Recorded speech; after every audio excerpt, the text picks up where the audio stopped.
அஸ்ஸலாமு அலைக்கும் ஃப்ரெண்ட்ஸ். ஒரு குட்டி மினி பிளாக் பார்த்துடலாமா? லஞ்ச் அப்போ தான் இந்த வீடியோ எடுக்க ஸ்டார்ட் பண்ணேன். அன்னைக்கு கண்ணாடி பாறை தான் வாங்கிட்டு வந்திருந்தாங்க. ஸோ க்ளீன் பண்ணி வாஷ் பண்ணுறதுக்காக எடுத்து வச்சுட்டேன். அன்னைக்கு வந்து வெண்டிக்காய் கூட்டு பண்ணலாம் அப்படின்னு சொல்லிட்டு வெண்டிக்காவை சின்ன சின்னதாக கட் பண்ணி வச்சுட்டேன். வீட்டில் எவ்வளோ தான் ஜூஸ் போட்டாலும் காலியாயிருது. அதனால கடையில் 5 ரூபா ஜூஸ் வித்துட்டு இருந்தாங்க. ஸோ அது 10 வாங்கிட்டு வந்து ஆளுக்கு ஒன்றா எடுத்து குடிச்சாச்சு.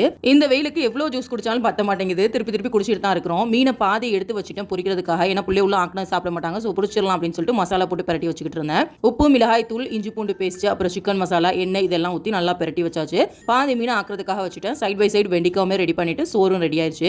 அப்புறம் என்ன எல்லாமே செஞ்சு முடிச்சாச்சு. மீன் குழம்பு மட்டும் தான் செய்யணும். ஸோ அதான் செஞ்சுட்டு இருக்கிறேன். அண்ட் நிறைய பேர் வந்து மீன் குழம்பு ரெசிபி அண்ட் தேங்காய் பால் ரசம் ரெசிபி ரெண்டுமே கேட்டிருந்தீங்க. இன்ஷா அல்லாஹ் நெக்ஸ்ட் வீடியோவில் நான் அப்லோட் பண்ணுறேன். அதுக்கப்புறம் மீனானத்தை கரைச்சிட்டு அடுப்பில் வச்சாச்சு. நெக்ஸ்ட் மீனானத்துக்கு தான் தாளிப்பு ரெடி பண்ணிட்டு இருக்கிறேன். சைட் பை சைடு மீனையுமே பொரிச்சு எடுத்துட்டேன். நெக்ஸ்ட் மினி விலாக்ல மீன் குழம்பு எப்படி செய்யறது தான் போடுவேன். ஸோ கண்டிப்பாக பார்த்து தெரிஞ்சுக்கோங்க. தாளிப்பையும் மீனானத்தில் ஊற்றிட்டு அன்னைக்கு லஞ்சு சூப்பராக ஃபினிஷ் பண்ணியாச்சு.